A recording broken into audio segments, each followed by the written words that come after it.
tema de hoje é o famoso, infelizmente, o famoso tomara que caia.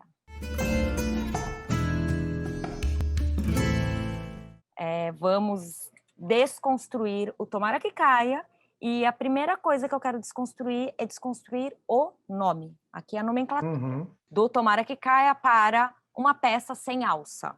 Então, tomara que caia nada mais é do que uma peça sem alça. Pode ser um vestido sem alça ou uma blusa sem alça, um top sem alça, o que for, um biquíni sem alça.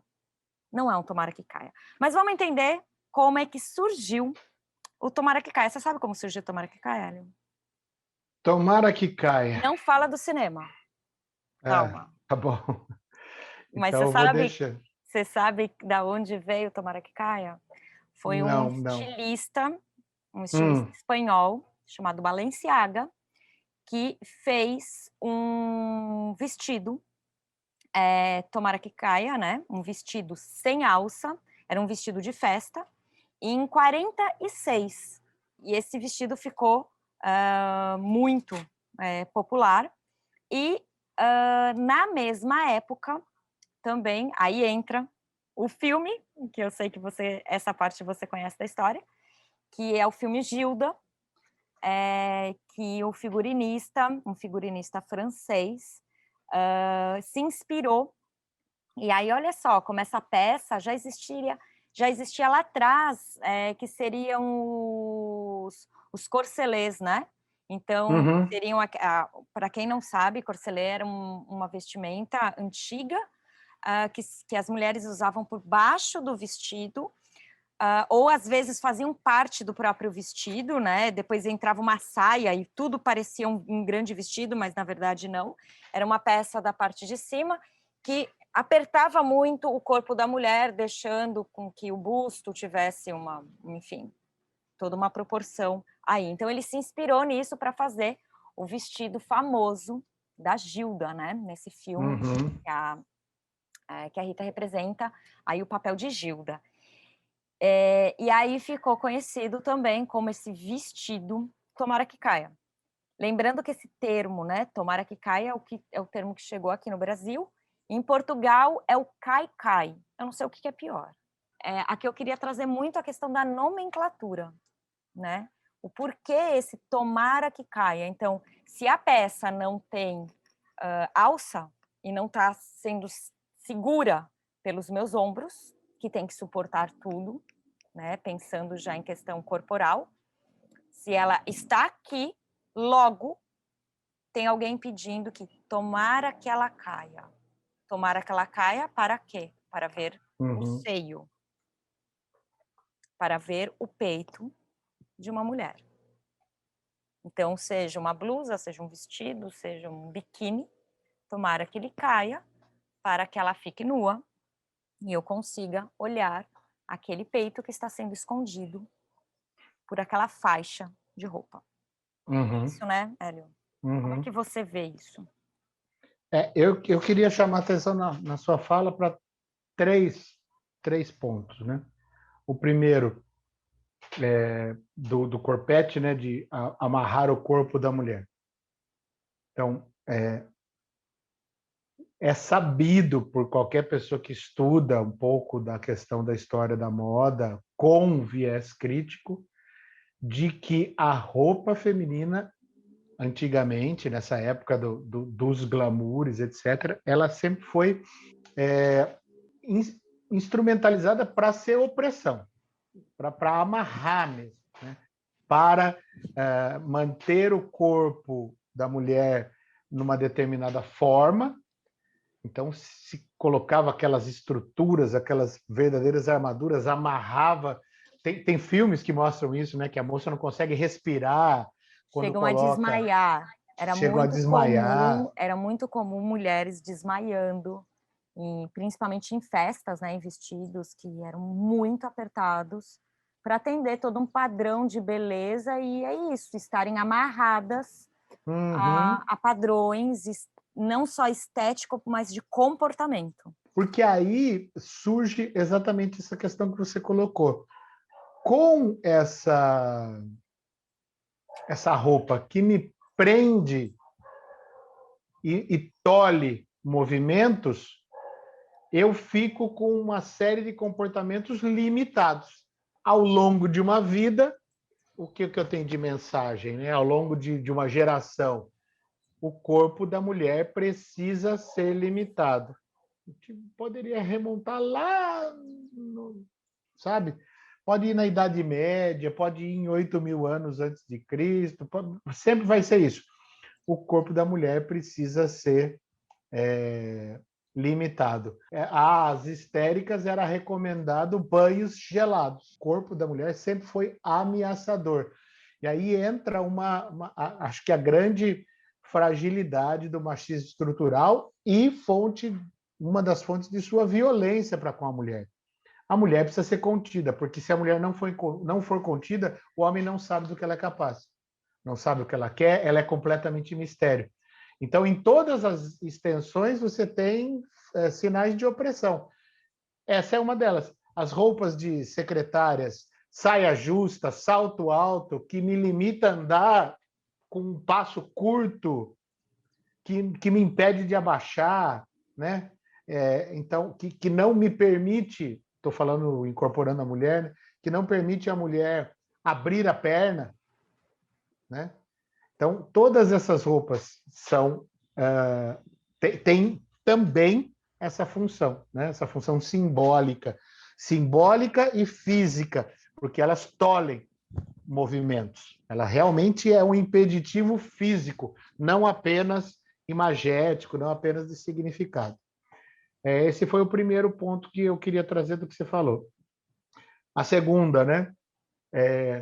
Toda a roupa que tem alça e coloca todo o peso sobre os meus ombros, né? Eu achei interessante essa frase sua, porque assim a metáfora ela é ideal para dizer de todo o peso que existe no ombro da mulher. E aí eu vou usar uma licença poética aqui de uma intuição que me veio. Se a mulher tira do ombro o peso, no simbolismo de que ela tira a alça, e ela passa a não carregar mais o peso do mundo no ombro, o único desejo que eu tenho é que esse projeto venha a falhar. Então, tomara que caia. Se você não tem que carregar no ombro, eu tenho que desejar que caia. Ao desejar que caia, eu estou praticamente rogando uma praga para o seu projeto de não carregar mais as coisas no ombro, mas, ao mesmo tempo, expõe aí a dubiedade do desejo de ver o seio da mulher que está coberto pela roupa. Foi um insight que me veio aqui agora. Acho que essa é a parte bacana desse nosso trabalho, porque a partir das questões da moda.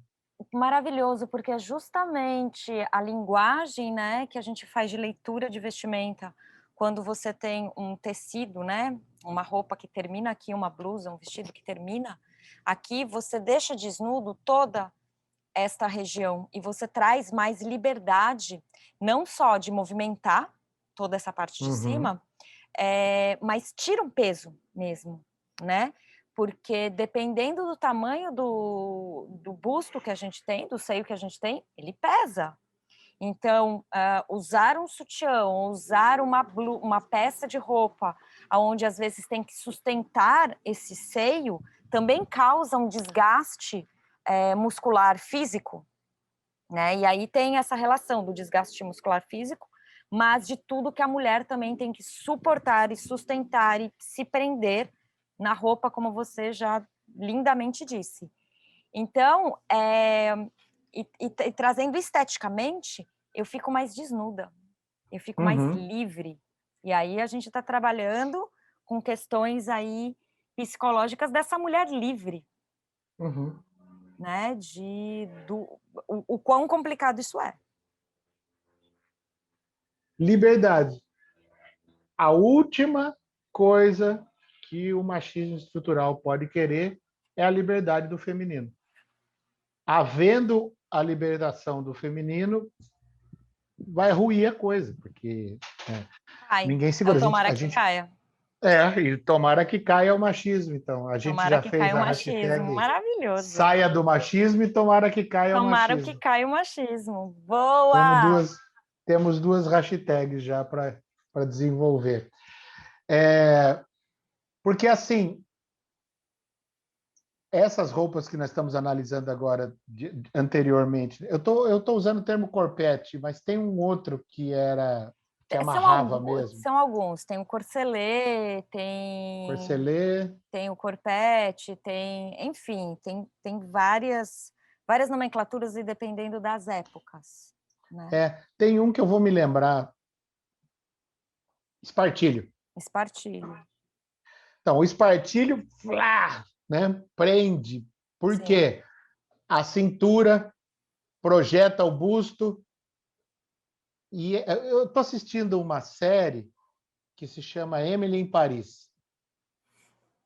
É bem aguinha com É bem açúcar, aguinha com bem açúcar, mas é bobinha. gostoso. Ela é gostosinha. E eu estou na cena em que eles estão gravando um comercial em que passa uma mulher por uma ponte e essa ponte está cheia de homens de terno e gravata. Ela é uma propaganda de vestido. E aí essa mulher, no meio da propaganda, ela fica nua. E ela passa por entre os homens nua. E aí surge a discussão entre o ponto de vista francês e o ponto de vista da americana, no sentido de dizer, é sexy ou é sexista? O francês, que é homem, defende o poder é dela, porque ela está nua e pode atrair todos os homens. E a americana, que é mulher, defende, não, esse poder suposto dela é um poder sob a leitura do próprio machismo. A propaganda é machista. Então, agora eles estão nesse dilema.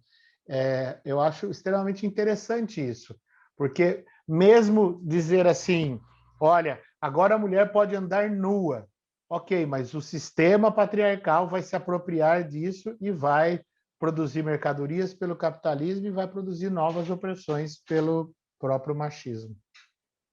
Então, é um exercício constante da gente estar.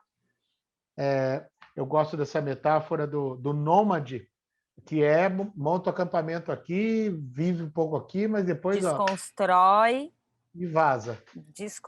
porque para vazar precisa desconstruir. O nômade É, desconstrói exato. o tempo todo. E aí, onde ele montou a barraca dele, em pouco tempo vai ter uma cidade. Porque onde ele criou a nova ideia, em pouco tempo vai ter uma seita, vai ter alguém defendendo. Aí ele pega a mochilinha dele e vai para o deserto de novo. Essa é a filosofia nietzschiana que eu tanto gosto. E que era machista pra caramba. Sim. Ninguém é perfeito. Só trazendo aqui um parênteses, né, que a gente falou Uhum. do corset, corpete e tudo isso, essas nomenclaturas, eu falei, né, que tem uma evolução. Então, o espartilho é o começo, é lá de trás, então, assim, me desculpem aí quem fala francês, meu francês é péssimo.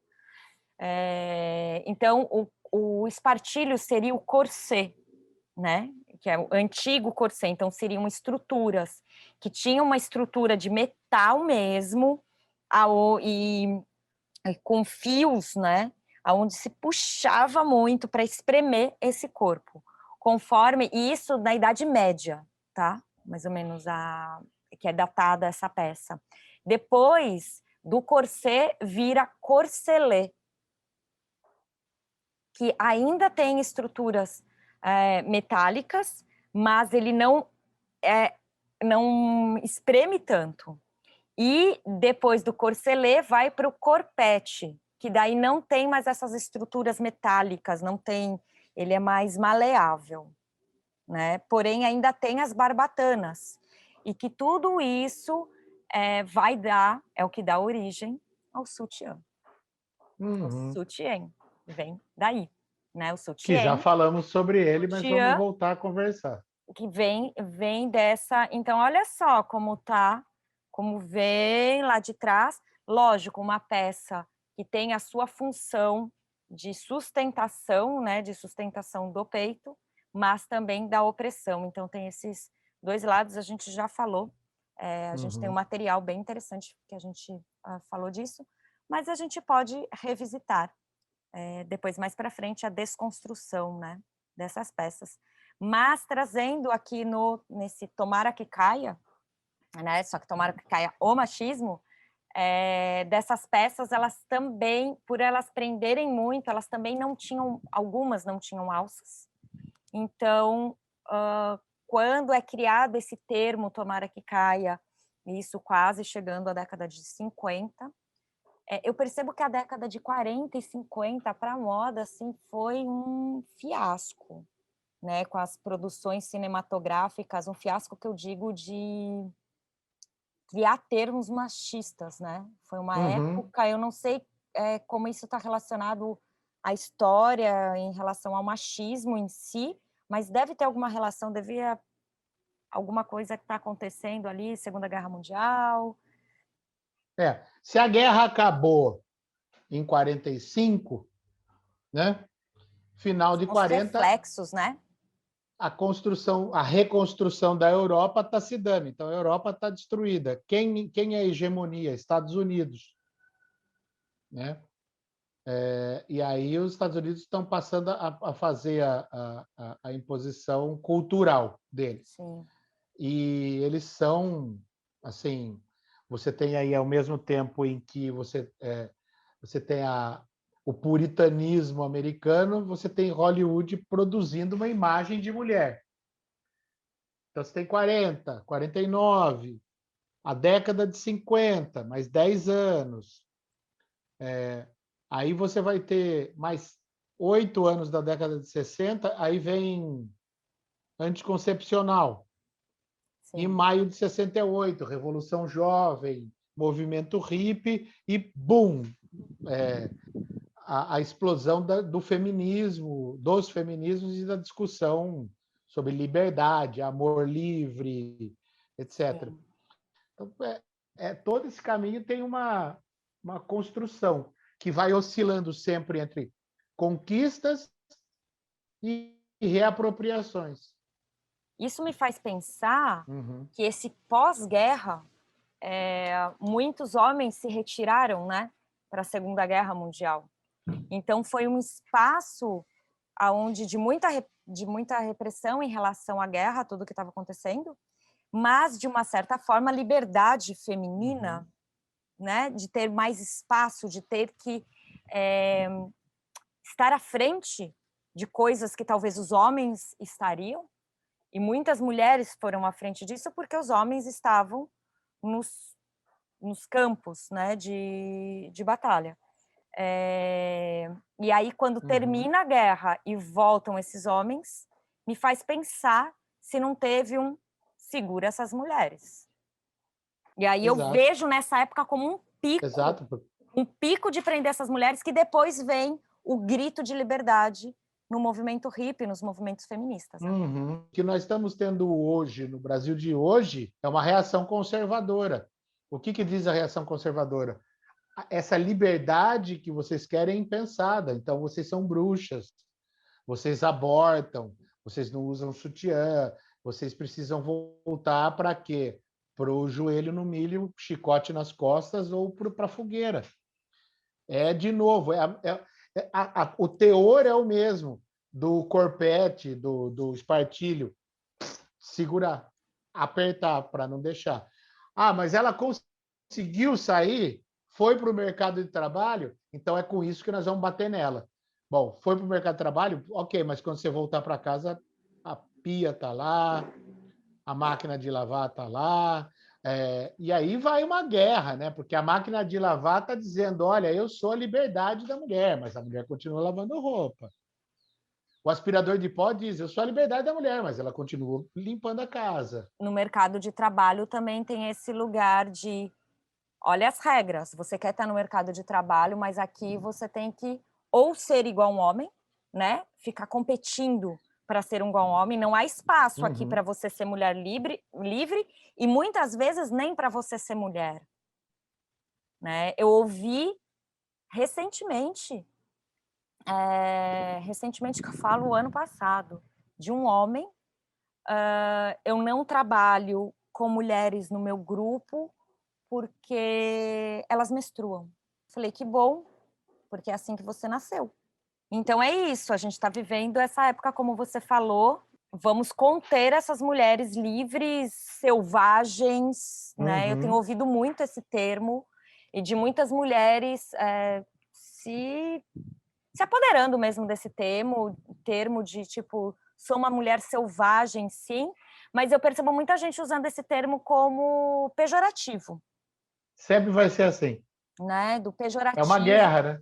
Sim, a gente está vivendo uma guerra, como foi caça às bruxas, como foi movimento hippie, é o que você falou, é cíclico. É selvagem, então precisa civilizar. E vamos pôr corpete, corcelete, espartilho, vamos pôr mordaça. Se ela se liberta e não carrega no ombro, bom, então tomara que caia, porque aí eu me aproveito dessa expansão por outros motivos. Eu vou trazer uma filósofa, a gente gosta, né? Uma filósofa popular, que é a Ekena, conhece? Com a música Não. Todas Putas. Conheço, Todos conheço, conheço. putos, Todos né? putos. Todos putos. Maravilhosa. Todos putos. Eu só queria trazer, tipo, um pedacinho do que ela fala, que é uma parte que ela fala assim, que se usa decote, é puta. Que se a saia é curta, é puta. E se dá no primeiro encontro, é puta. Se raspa o cabelo, é sapa. E se deixa crescer os pelos, é zoada. E se tem pau entre as pernas, é trava. Mas se bota salto alto, é santa. E se usa 44, é gorda. Mas se usa 38, é muito magra. E se sai depois das 11, vai voltar arrombada. Porque ela pediu, né? Tava na cara. Olha a roupa que ela saiu de casa. E todo o discurso machista continua. Menina, você deveria usar uma roupa menos curta. Para terminar, essa questão do tomara que caia, né? Da desconstrução do tomara que caia, vamos parar de usar esse termo, usar peças sem alça. Então, é um vestido sem alça, é uma blusa sem alça. Como também existem muitos movimentos aí de pessoas trazendo nessa remodelar essa peça. A gente travou aqui, mas o que a gente quer é destravar essa discussão e fazer com que as pessoas possam refletir a respeito desses temas em busca aí do autoconhecimento a partir desse grande disparador que é a moda, a partir da sua questão simbólica e das diversas apropriações e reapropriações que ela tem. Ela é usada para oprimir, mas ela é usada também como meio de revolução, que a gente saiba fazer o melhor uso no sentido de desenvolver a nossa singularidade. Esse é, para mim, a grande mensagem. Perfeito, Hélio. Lindas palavras. E eu termino com a hashtag, mais uma hashtag que a gente criou aqui, que é tomara que caia o machismo. O machismo. É isso isso aí. Até os próximos vídeos. Obrigada aí todo mundo que acompanha, Hélio. Mais uma vez, super obrigada. Eu que agradeço.